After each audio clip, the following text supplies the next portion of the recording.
Halo Sobat Ventura, kembali lagi ke acara kita kali ini, Avetal. Ya, kali ini Sobat Ventura ditemani oleh saya sendiri, Ibrahim, selaku Finance as Accounting Astra Ventura. Ya, kali ini kita sudah ditemani nih oleh narasumber yang luar biasa, yaitu Pak Edison Monoarfa, selaku Head of Planning and Development, Pak ya. Betul. Di Yayasan Dharma Bakti Astra. Halo Sobat Ventura. Ya, kita sapa dulu Pak ya Sobat Ventura. Ya, mungkin Sobat Ventura ini mau lebih mengenal dekat dengan Pak Edison nih Pak nih. Nanti boleh diceritakan dulu nih Pak, kira-kira aktivitas di YDBA ini seperti apa nih Pak? Ya, boleh diceritakan ke rekan-rekan Ventura Pak. Saya di Yayasan Dharma Bakti Astra ini berada tadi betul di Planning and Development Departemen.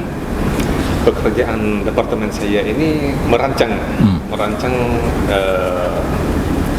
kegiatan-kegiatan pelatihan buat UKM, pendampingannya juga seperti apa. Pendampingan Pak ya. Ya, lalu mengukur efektivitas program kami ini, program YDBA, seberapa mandiri sih UKM ini. Oh. Nah, kita ada topik yang salah satunya 5R nih Pak nih. Jadi 5R, kira-kira 5R ini diterapkan nggak sih Pak di UMKM tersebut untuk meningkatkan kinerjanya? Kira-kira apa saja sih Pak kiat-kiat yang diterapkan di UMKM tersebut Pak mengenai 5R ini? Baik, sebelumnya mungkin belum semua mengerti tentang 5R. Oh iya, mungkin boleh dijelaskan langsung Pak ke sobat-sobat Ventura. Baik. Supaya lebih paham dan mengerti. Oke. Baik. Jadi 5R itu bersumber dari budaya produksi di Jepang ya. Kita tahu mereka sangat disiplin, di sana sudah terkenal. Jadi di Jepang dikenal sama 5S.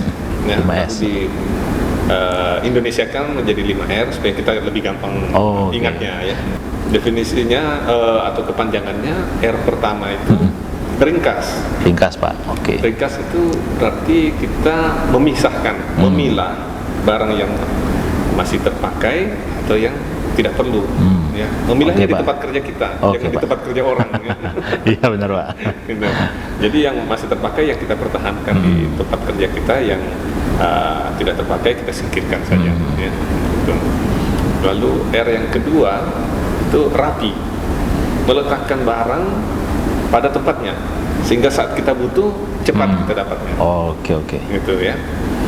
Terus R ketiga itu resik, Pak. Bersih. Nah, artinya tempat kerja kita tuh senantiasa bersih dari yang sampah, kotoran, bahkan sampai debu ya. Oke Pak. Sekali, ya. Dan sobat-sobat Ventura pernah mengalami nih, misalkan ada oli di jalanan terpleset, bisa luka-luka Pak ya. Betul, oli dalam pabrik misalnya ada aren ceroboh ya. Iya, itu sangat berbahaya sekali Pak ya. Terus R keempat itu rawat. Rawat. Kita merawat pelaksanaan ketiga R yang pertama tadi, ya, rawat. Itu bisa dengan kita bikin standarisasi, bagaimana sih susunan alat-alat dalam tempat kerja kita itu kita bikin standarnya. Oke, Pak. Kan? Nah, terus R kelima, rajin ya. Rajin itu adalah kegiatan untuk mempertahankan keseluruhan 5R ini. Oke. Ya. Jadi itu bisa gemba oleh manajemen. Gemba itu artinya turun ke lapangan. Oh, ya, seperti melihat langsung Pak. Jadi mengecek kondisi langsung di lapangan gitu ya Pak ya. Jadi, apakah sudah oke atau belum Pak ya? Masih sesuai standar tadi R4 enggak? Oke. Nah, jadi manajemen sering-sering mantau sehingga anak-anak itu merasa diperhatikan. Ya, bahkan boleh juga dikasih recognition kepada karyawan atau unit kerja yang konsisten menerapkan 5R. Nah, 5R tersebut kira-kira sudah diterapkan belum sih Pak di UMKM yang sering dilatih oleh YDBA ini? YDBA karena cita-citanya ingin memandirikan UKM. Tentu mandiri itu berarti UKM-nya bisa sustain ya, bertahan lama. Nah, untuk sustain itu kan mereka harus dapat profit yang bagus, yang benar ya, yang bagus, yang baik ya, supaya jadi bahan bakarnya perusahaan itu sendiri, bukan itu sendiri. Nah, untuk mendapatkan profit itu kan tidak serta-merta kita harus menaikkan harga jual ya. Tapi kita paling pertama kita lihat ke dalam, menekan cost. Ya. Nah, cost banyak yang bisa kita tekan dengan Habitnya Pak ya, oke. atau budaya yang bagaimana. Nah, 5R ini 5R ini. budaya kerja kita, Oke. gitu ya. Jadi 5R ini bukan diterapkan saat ada kedatangan tamu, Oke. kedatangan calon customer. Oh iya, jadi bukan karena apa namanya direksi datang baru kita beres-beres gitu ya. Bukan itu ya. Tapi 5R itu harus menjadi habit, lalu kemudian menjadi budaya. Dengan 5R, competitiveness atau daya saing kita itu bisa naik. Kenapa? Dengan habit 5R, terutama 3R yang 3R ya, oke. ringkas, rapi, resik. Ringkas, rapi, resik, oke Pak. Bayangkan ya, kalau kita pakai 5R, gampang kita temukan alat-alat kerja kita. Oke. Otak kita jadi lebih banyak. Lebih banyak, jadi lebih efektif lah ya kita Lebih kerja. efektif, Jadi sesuai dengan target yang apa namanya ditentukan gitu, sobat-sobat Ventura. Jadi 5R ini sangat penting sekali nih. Kira-kira apakah 5R ini hanya diterapkan di UMKM yang bersinggungan dengan manufaktur ataukah bisa diterapkan di UMKM lainnya Pak ya? Menarik sekali ya. Dari tadi contoh saya kayaknya mengarah ke pabrik-pabrik dulu. Iya benar nih, Sobat Ventura ingin tahu nih Pak, apakah bisa juga ya diterapkan di tempatnya mereka gitu lah.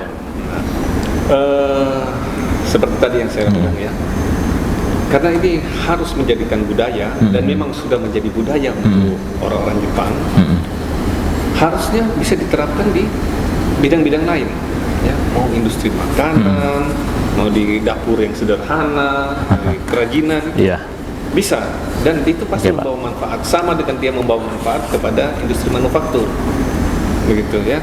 Bayangkan ya, kalau di dapur kita aja di rumah ya, saat kita menata dengan baik, sendok sudah ada tempatnya, terus panci untuk memasak sudah ada tempatnya, bersih. Saat kita mau gunakan langsung kita pakai aja, bisa langsung cepat ya Pak ya? Cepat. Nah, misalnya suami baru pulang kerja minta ada ya makanan ringan, misalnya makan mie instan lah ya, itu pun dengan cepat kita langsung, daripada kita harus cuci dulu ya. Terus begitu dihidangkan, sang suami masih nyari-nyari mana sendok. Iya benar Pak. Iya kan?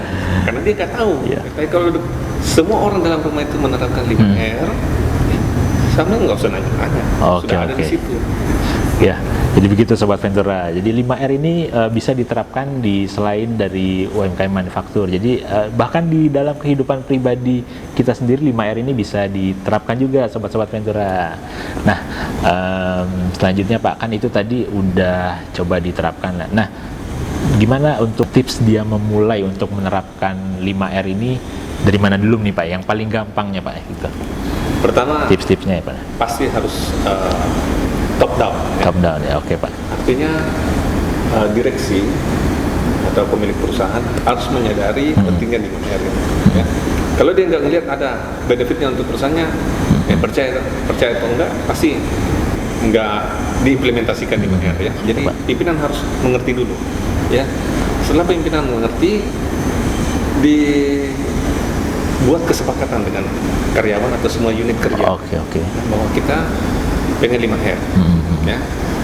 Semua karyawan dikasih pemahaman juga ya, pemahaman bahwa 5R ini kembali ke karyawan itu sendiri. Pak.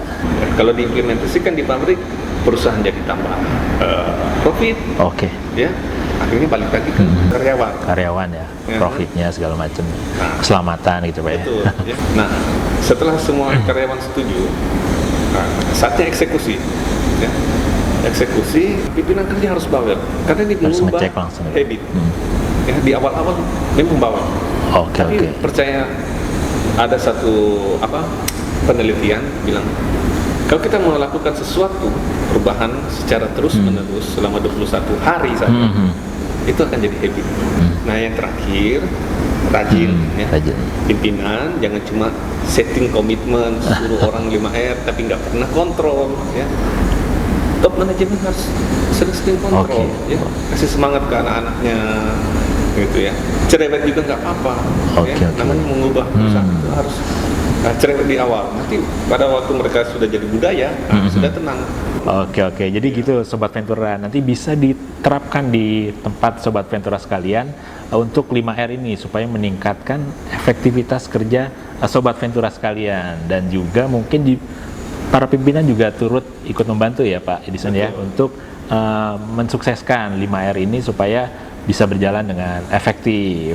Nah, apabila Sobat Ventura ingin mengetahui nih 5R lebih lanjut dan mendetail ya, maksudnya untuk bisa nggak sih diterapkan di perusahaan dan perlu bimbingan dan pelatihan yang lebih intensif, Sobat Ventura bisa langsung datang aja Pak ya ke menjadi member di Yayasan Dharma Bakti Astra ini Pak ya. Oke, begitu Sobat Ventura.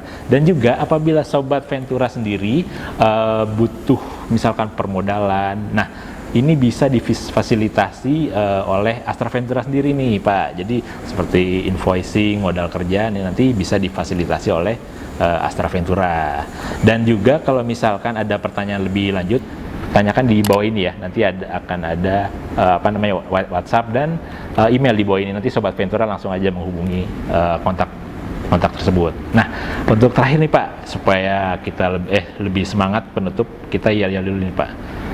Astra Ventura, grow with heart.